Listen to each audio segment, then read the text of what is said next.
La Ley 27430 de reforma tributaria incorporó un segundo párrafo al artículo 79 de la Ley de Impuesto a las Ganancias. Ese segundo párrafo establece que sin perjuicio de las normas del impuesto están alcanzadas las sumas que cobren con motivo de la desvinculación directivos y ejecutivos de empresas públicas y privadas en exceso a la normativa laboral aplicable. Y dentro de ese concepto también se encuadra a las sumas que se cobren con motivo de retiros voluntarios o de acuerdos mutuos, de cese por mutuo acuerdo. El Poder Ejecutivo, a través del decreto 976 del 2018, reglamentó, un poco en forma tardía, 10 meses después, la reforma tributaria. Este decreto entró en vigencia el 2 de noviembre del 2018. Y lo que viene a hacer es definir qué se entiende por directivo o ejecutivo. Y para ello establece que encuadran dentro del concepto directivo o ejecutivo en la medida en que se cumplan dos condiciones. Una condición es respecto del cargo y otra condición es respecto de la remuneración. Respecto del cargo, lo que establece el decreto es que se debe analizar si el empleado ocupó o desempeñó en forma continua o discontinua en los 12 meses inmediatos anteriores a la desvinculación algún cargo en un directorio, en una comisión ejecutiva, en un consejo, o cumplió funciones gerenciales de toma de decisiones, o ejecutó las decisiones emanadas por alguno de los órganos mencionados. Es decir, que da una definición bastante amplia de lo que debe entenderse por ejecutivo o directivo, definición que va a traer controversias cuando se haya que aplicarlos a los casos particulares. Respecto de la remuneración, establece que van a encuadrar dentro de directivo ejecutivo aquellos cuya remuneración que deba ser tomada como base de cálculo para la indemnización en materia laboral supere 15 veces el salario mínimo vital y móvil. Ese salario mínimo vital y móvil que hay que considerar es al momento de la desvinculación, es decir, no al momento del pago. Por ejemplo, para noviembre de 2018, 15 veces el salario mínimo vital y móvil asciende a la suma de 160.500.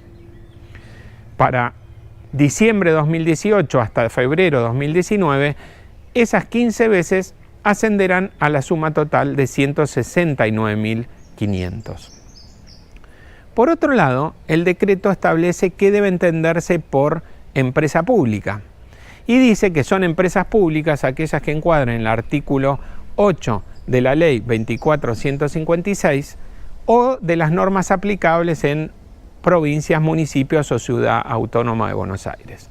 Nada dice respecto a la definición de empresa privada, por lo cual deberíamos recurrir a las normas y a los antecedentes del impuesto a las ganancias y en consecuencia podríamos entender que una asociación civil sin fines de lucro, una mutual o una cooperativa no encuadrarían dentro del concepto de empresa privada. Nos parece importante mencionar cuáles son los cuestionamientos algunos cuestionamientos que se pueden hacer a esta normativa.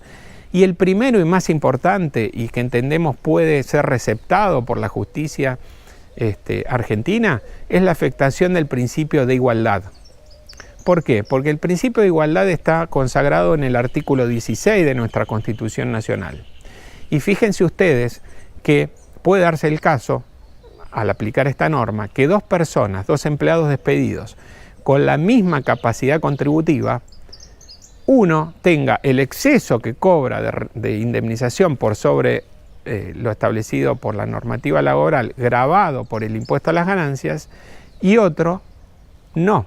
Por ejemplo, un presidente de una sociedad anónima desempeña un cargo ejecutivo, su remuneración base está por encima de los 15 salarios mínimos vitales y móvil, lo que cobra en exceso de la legislación laboral va a estar gravado por el impuesto a las ganancias sin duda. Ahora, un empleado de la misma compañía que no cumpla un cargo que esté dentro de la definición de ejecutivo directivo pero su remuneración sea igual a la del presidente de esa sociedad anónima y supere los 15 salarios mínimos vitales y móviles, tendría una indemnización totalmente fuera del objeto del impuesto.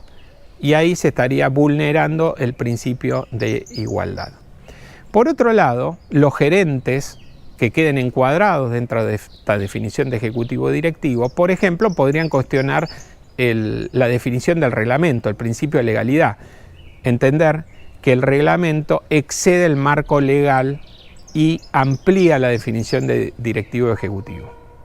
Por último, debemos mencionar que nos parece poco probable que la justicia recepte los antecedentes de la Corte Negri, de Lorenzo y Cuevas, porque en esos casos la Corte se refirió a que no podía alcanzarse las indemnizaciones por antigüedad, por ejemplo, debido a que se agotaba la fuente productora de la ganancia. Pero ¿qué sucede? Con la reforma tributaria, este segundo párrafo indica sin perjuicio de las normas del impuesto a las ganancias, por lo cual parecería que el legislador creó un nuevo hecho imponible donde no se requiere la permanencia de la fuente para que esté alcanzado ese exceso de la indemnización con el impuesto a las ganancias.